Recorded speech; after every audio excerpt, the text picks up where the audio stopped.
everybody! Who is this beside me? Yeah, it's the Grinch. I bet you know what we're reading today.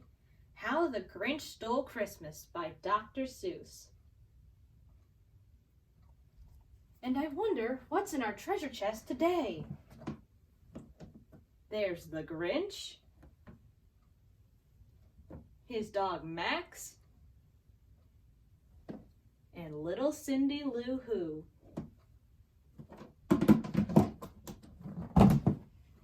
Let me get settled with the Grinch on my lap here, boys and girls. And I'm going to read this very dramatically, so you have to listen to my voice. And I'm not going to show the pictures as much. Every Who down in Whoville liked Christmas a lot. But the Grinch, who lived just north of Whoville, did not. The Grinch hated Christmas, the whole Christmas season. Now, please don't ask why. No one quite knows the reason. It could be his head wasn't screwed on just right.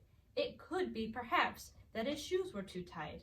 But I think that the most likely reason of all may have been that his heart was 2 sizes too small.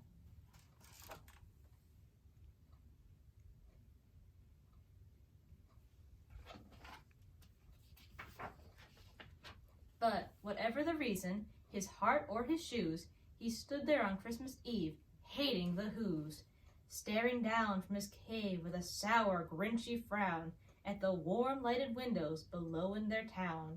For he knew every Who down in Whoville beneath was busy now hanging a mistletoe wreath. And they're hanging their stockings, he snarled with a sneer. Tomorrow is Christmas, it's practically here. Then he growled, with his Grinch fingers nervously drumming, I must find some way to stop Christmas from coming. For tomorrow he knew all the Who, girls and boys, would wake bright and early. They'd rush for their toys. And then, oh the noise, noise, noise, noise. That's one thing he hated, the noise, noise, noise, noise.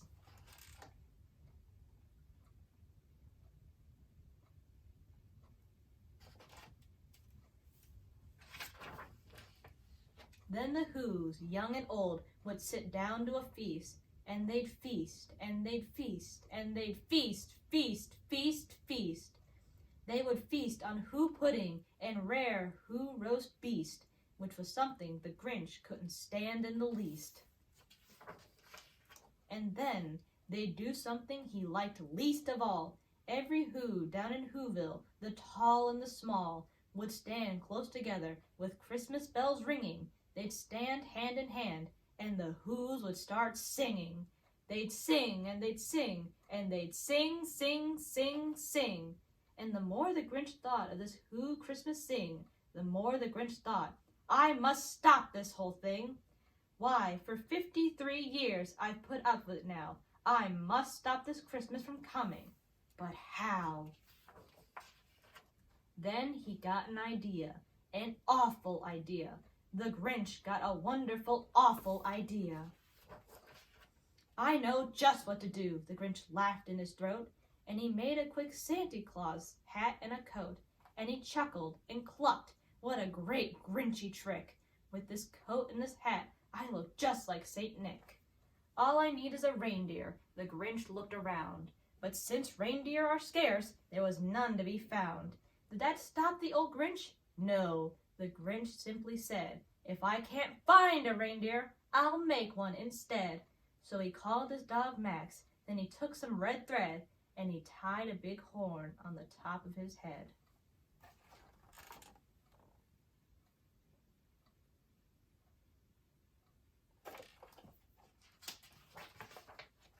Then he loaded some bags and some old empty sacks on a ramshackle sleigh, and he hitched up old Max. Then the Grinch said, giddy up, and the sleigh started down toward the homes where the Whos lay a snooze in their town. All their windows were dark, quiet snow filled the air. All the Whos were all dreaming sweet dreams without care.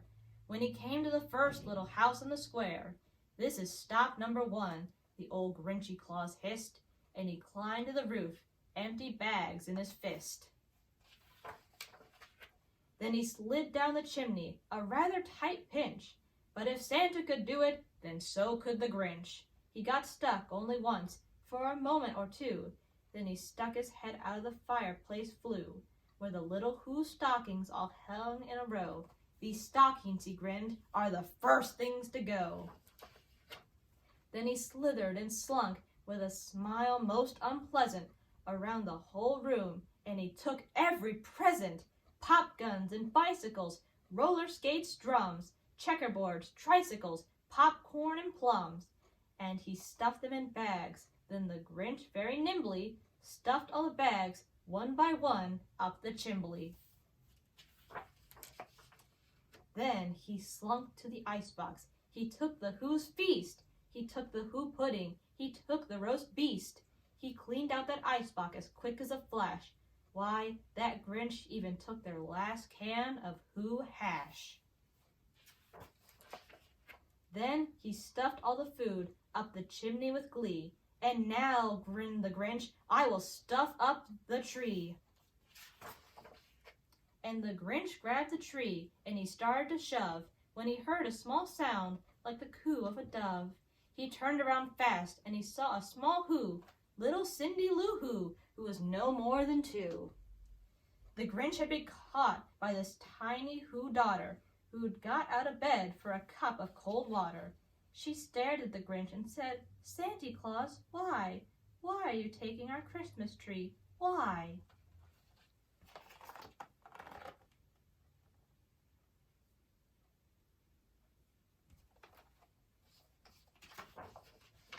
But you know that old Grinch was so smart and so slick, he thought up a lie, and he thought it up quick. Why, my sweet little tot, the fake Santa Claus lied, there's a light on this tree that won't light on one side, so I'm taking it home to my workshop, my dear. I'll fix it up there, then I'll bring it back here. And his fib fooled the child. Then he patted her head, and he got her a drink, and he sent her to bed.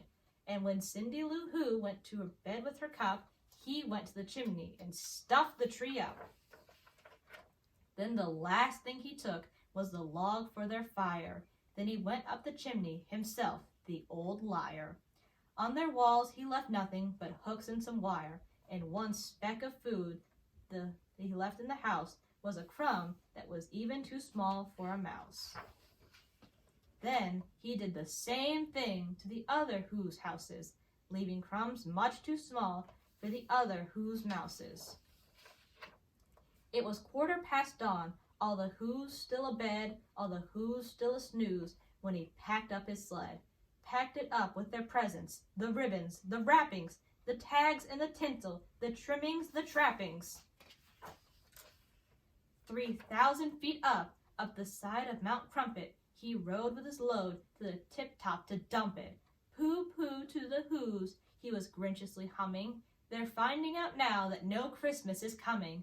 They're just waking up. I know just what they'll do. Their mouths will hang open a minute or two. Then the Who's down in Whoville will all cry boo-hoo. That's a noise, grinned the Grinch, that I simply must hear. So he paused, and the Grinch put his hand to his ear, and he did hear a sound rising over the snow. It started low, then it started to grow.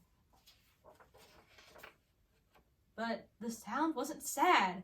Why, this sound sounded merry. It couldn't be so, but it was merry, very. He stared down at Whoville. The Grinch popped his eyes. Then he shook. What he saw was a shocking surprise.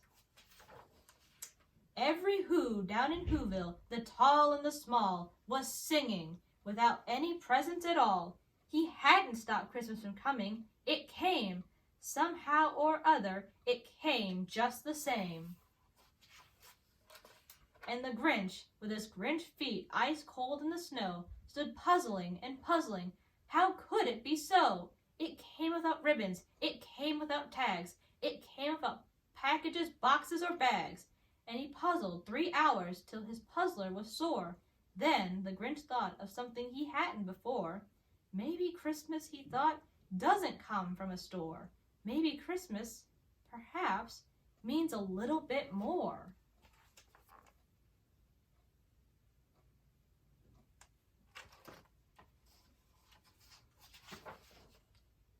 what happened then?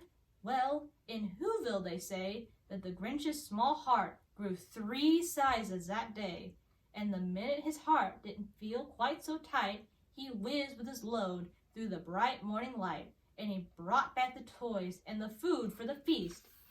And he himself, the Grinch, carved the roast beast.